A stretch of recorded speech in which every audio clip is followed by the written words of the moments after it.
दोस्तों आज का वीडियो काफी शानदार। आज अखिलेश यादव ने चित्रा त्रिपाठी की जमकर क्लास लगाई, वहां बैठी जनता ने भी खूब मजे लिए। आज अखिलेश यादव हर बॉल में 6 रन बना रहे थे। जब गोदी मीडिया को कुछ समझ नहीं आया तो वो अखिलेश यादव और कांग्रेस के बीच लड़ाई लगाने का काम करने लगी थी, पर अखिलेश यादव कहाँ हार मानने वाले थे। उन्होंने इसकी इन कोशिश को नाकाम कर दिया। वीडियो बहुत अच्छी, अंत में देखिएगा चित्रा त्रिपाठी किस तरह से तिल मिलाकर रोने लगी। और एनकाउंटर को लेकर भी बहुत सारे सवाल, लेकिन इसी उत्तर प्रदेश का एक हिस्सा ऐसा है जो सरकार के समर्थन में इसको लेकर खड़ा हो जाता है और उसी वजह से बीजेपी के कार्यकर्ता उत्साहित रहते हैं। जगह जगह बुलडोजर, हमने यहां तक देखा है कई जगह शादियों में दूल्हा भी बुलडोजर पर जा रहा है। रुको जरा, सब्र करो। बुलडोजर अन्याय का प्रतीक बना है। अन्याय का प्रतीक से खुशी नहीं मिल सकती किसी को, और जो लोग अन्याय के प्रतीक से खुश हो रहे हैं उनसे ज्यादा समाज में नेगेटिव व्यक्ति कोई नहीं हो सकता। और जिनका भाव ही विनाशकारी हो, बीजेपी के कई लोग ऐसे हैं जिनके हाथों में विनाशकारी रेखा है। आप बुलडोजर से कोई बिल्डिंग बनाते, पुल बनाते, कोई काम करते, कंस्ट्रक्शन का काम होता, आप घर गिरा रहे हो, लाखों घर गिरा दिया आपने। उन्होंने कहा सिर्फ अवैध निर्माण पर यह कार्रवाई की गई है। अगर अवैध निर्माण पे कार्रवाई हुई है तो अवैध निर्माण पे जो दोषी अधिकारी थे उनके कितने घरों पे आपने बुलडोजर चलाया है, जिनकी वजह से अवैध निर्माण हो रहा है। और मैं आपसे कह रहा हूं, यहां बैठ करके कह रहा हूं, गवर्नर हाउस के सामने इलीगल कंस्ट्रक्शन हो रहा है। वो हेरिटेज बिल्डिंग है, क्या उसका नक्शा पास है?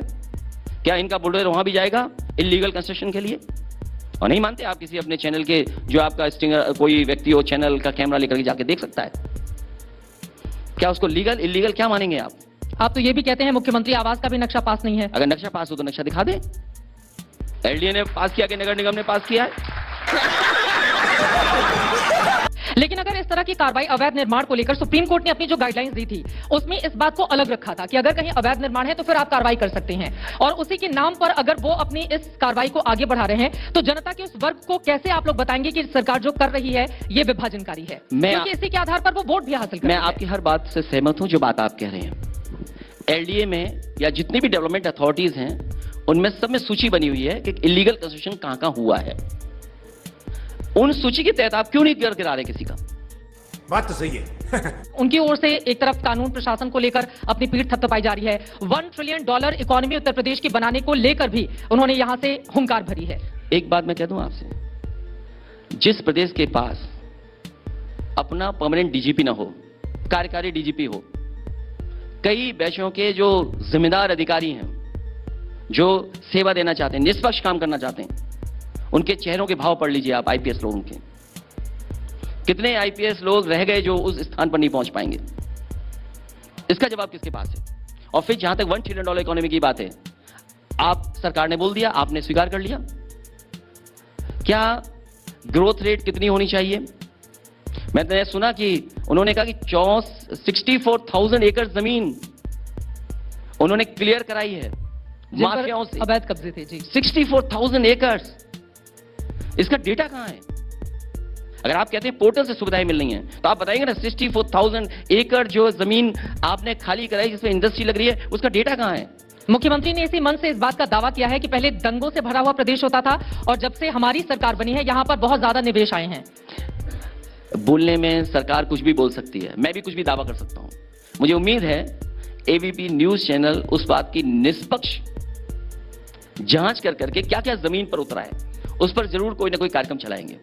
ठीक है। और अगर पहले की निवेश आया होता तो कहीं ना कहीं कारखाना लगता हुआ नजर आना चाहिए था। मैंने आपसे कहा ना कि जो मां गंगा से झूठ बोल सकते हैं वो किसी से भी झूठ बोल सकते हैं। अयोध्या को लेकर बड़े उत्साहित हैं अखिलेश यादव जी। अवधेश प्रसाद जी को बिल्कुल आपने पोस्टर बॉय बना दिया है, जहां रहेंगे साथ लेकर, जहां जाएंगे साथ लेकर, संसद भवन में भी बगल में बिठाएंगे। तो अयोध्या ने और ये जो 37 सीटें समाजवादी पार्टी को मिली हैं लोकसभा में, उसने एक अलग तरह की ऊर्जा आप लोगों के भीतर भर दी है। लग रहा है कि वो आगे आने वाले दिनों में भी उसका असर दिखेगा। मैं उत्तर प्रदेश की जनता का धन्यवाद देना चाहता हूं कि इंडिया गठबंधन और पीडीए की रणनीति को उन्होंने सबसे ज्यादा सीट जिताने का काम किया। अयोध्या की जीत बड़ी है, अयोध्या के साथ साथ कई और लोकसभाओं की भी जीत बड़ी है। बीजेपी को इस बात की चिंता करनी चाहिए कि जहां प्रधानमंत्री ज्यादा वोटों से जीतते थे, कम वोटों से क्यों जीते? हार तो जीत में भी है, मतलब जीते भी हैं लेकिन हारे भी हैं वोट से। ऐसी कहीं कोई जगह पर चुनाव नहीं लड़ेंगे जहां भारतीय जनता पार्टी को सीधा लाभ पहुंच रहा हो।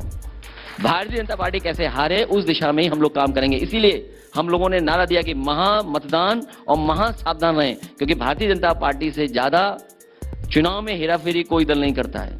इसलिए सावधान रहना पड़ेगा महाराष्ट्र के लोगों को भी।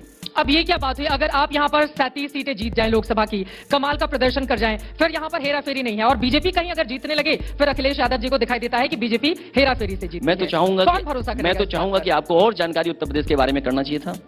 फरक्काबाद में चुनाव समाजवादी पार्टी जीत गई थी, वहां हरा दिया गया। अलीगढ़ में भी समाजवादी पार्टी जीत गई थी, वहां चुनाव हरा दिया गया। फूलपुर में जहां चुनाव पार्टी जीत गई थी, वहां पर चुनाव हरा दिया गया। ये जनता कह रही है और हम सब लोग कह रहे हैं। और नहीं, अगर आप यकीन मानते हैं हमारी बात का, फरक्काबाद के डीएम साहब से पूछिएगा, फर्रुखाबाद के डीएम साहब ने कहा है, कहां से फोन आया था जिसकी वजह से आपने परिणाम बदल दिया। अब तो डीएम साहब की मुश्किलें बढ़ने वाली हैं, लग रहा है। मुश्किल नहीं बढ़ने वाले, ऐसे अधिकारियों को कभी नहीं भूलना चाहिए जो लोकतंत्र में इस तरह की बेईमानी करते हो।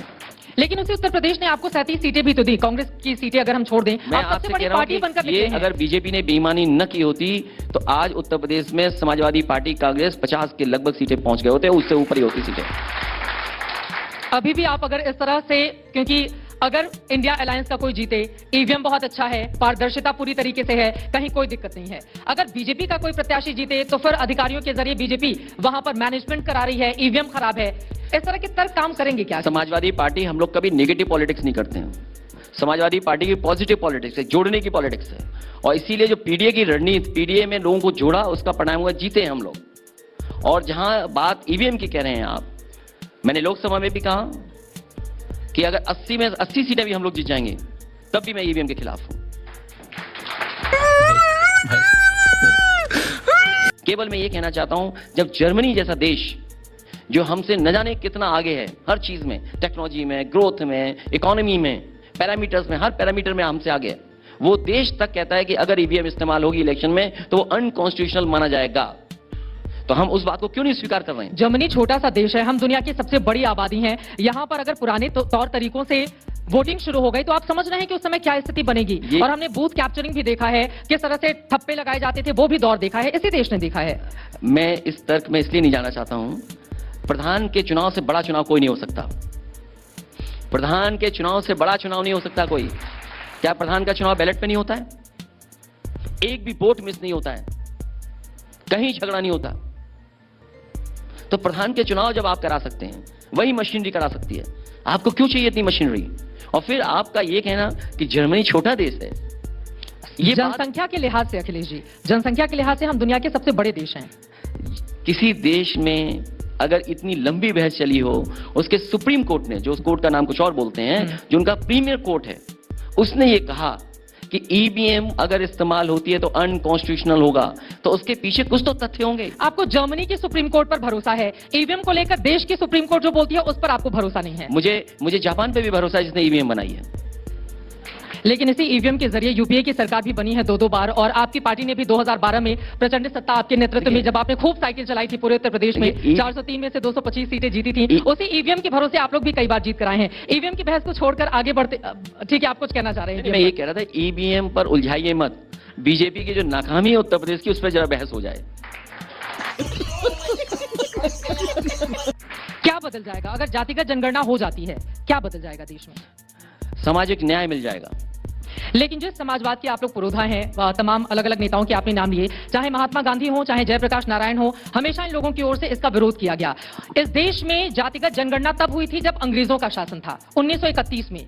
1941 में होती है जनगणना, लेकिन उसके डेटा रिलीज नहीं किए जाते हैं, और तब से लेकर आज तक 2011-12 छोड़ने तो कभी नहीं हुआ।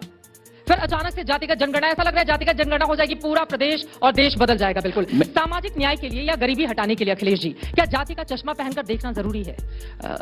मैं चाहूंगा, और जितने लोग जाति जनगणना के खिलाफ लोग हैं, मैं उनसे कहना चाहूंगा कि मंडल कमीशन की जो प्रस्तावना है वो जरूर पढ़नी चाहिए।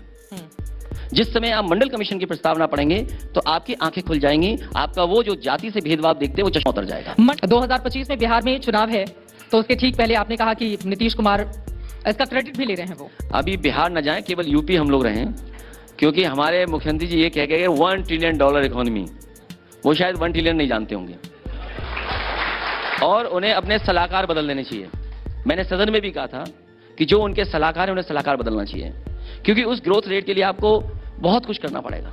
जब आप अपराध की बात करते हैं तो एक उंगली आपकी ओर भी उठती है और वो सवाल इस बात को लेकर पूछा जाता है। हाल ही में हमने देखे, चाहे कन्नौज हो, अयोध्या हो या बाकी कुछ ऐसे मामले सामने आए जहां पर समाजवादी पार्टी के नेताओं से डायरेक्ट या इनडायरेक्ट लिंक जुड़ा अपराध का, और उसको लेकर बीजेपी लगातार आप लोगों को कटघरे में खड़ा करती रही। अभी आपने डीएनए टेस्ट की भी मांग की थी, वो रिपोर्ट भी आ गई। अभी जिला अधिकारी के आवास में डेड बॉडी मिली है। क्या जिलाधिकारी ने हत्या कराई है? जिलाधिकारी के आवास में 8 फीट गड्ढा खोद दिया गया, 8 फीट गड्ढा, उसमें दफना दिया गया।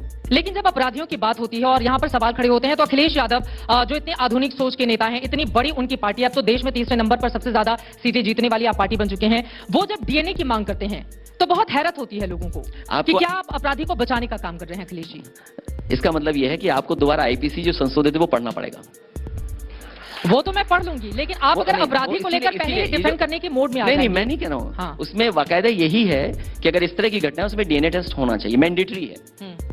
तो अगर मैं जो कानून कहता है, अगर कानून की बात मैंने की हो तो मैं क्यों किसी के साथ भेदभाव कर रहा हूं? इन 9 सीटों को लेकर जिस पर आप बार बार जोर दे रहे हैं, बीजेपी कह रही है कि काट की हांडी बार बार नहीं चढ़ती और वोट जिहाद की वजह से इंडिया गठबंधन को इतनी ज्यादा सीटें मिल गई थी। अब दोबारा ऐसा नहीं होगा। पीडीए जुड़ भी रहा है, पीडीए जीत भी रहा है, और उसी से घबरा करके वो पीडीए के रास्ते पे ही आ गए हैं। वो ध्रुवीकरण की सियासत करते हैं हिंदू मुसलमान करके, आप जाति की सियासत करते हैं। हम सामाजिक न्याय की राजनीति करते हैं, और अगर सामाजिक न्याय की राजनीति नहीं करते हो तो लीडर ओपोजिशन हमारे नहीं होते, माता प्रसाद पांडे जी। अखिलेश जी, आपको भी तो बाद में समझ में आया ना कि बीजेपी की ये जो ध्रुवीकरण की सियासत है उससे काट पाना होगा तो भाई जाति का तड़का लगाना होगा, क्योंकि उसके बगैर जीत नहीं सकते हैं। आप फिर गलत कह रहे हैं। ये पीडीए का नारा प्रोग्रेसिव नारा है, पॉजिटिव नारा है, पॉजिटिव पॉलिटिक्स है, ये नेगेटिव पॉलिटिक्स नहीं है। ये जो उनका नारा है, मैंने कहा कि हिस्टोरिकल अगर हम देखेंगे, पॉलिटिकल हिस्ट्री में देखेंगे तो इससे ज्यादा नेगेटिव नारा नहीं हो सकता है जो बीजेपी ने दिया था। वो भी सबका साथ, सबका विकास, सबके प्रयास की बात करते हैं। अब नहीं, वो भी पॉजिटिव नारा है, सबका साथ, सबका प्रयास, सबसे विकास, लेकिन सबको धोखा दे रहे हैं ये लोग। ये मत भूलिए आप, सबको धोखा दे रहे हैं। उनके सहयोगी दल क्या नहीं धोखा खा रहे हैं? वो लोग क्या मिला उनको? आज हम सहयोगी दल आके तारीफ करके दलों को भी कुछ नहीं मिला। संजय निषाद जी भी यहाँ पर बैठे थे, ओम प्रकाश राजभर भी बैठे थे, दोनों ने खूब तारीफ की है बीजेपी सरकार की। कुछ तो मजबूरियां होंगी जिसकी वजह से तारीफ कर रहे हैं।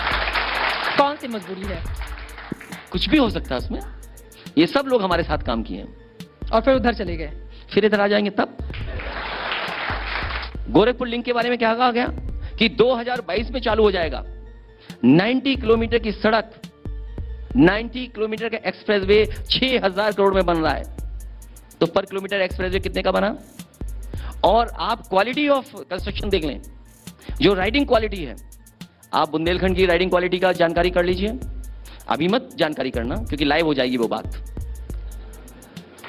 मेरे एबीपी न्यूज़ छिपाने में भरोसा नहीं करता, जो भी हो वो लाइव ही हो। मेरे आर यू कॉमेडी मी 2017 जब आप हारे, बहुत सारे काम आप गिना रहे थे, आपने फ्री में लैपटॉप भी बांटा था और भी बहुत सारी चीजें थी, उसके बावजूद आपको उत्तर प्रदेश में हार का सामना करना पड़ा। अभी भारतीय जनता पार्टी लगातार काम कर रही है, फ्री में अनाज हो, गरीबों को मकान देने की व्यवस्था हो, इसके अलावा और भी कई काम उसकी ओर से किए गए हैं।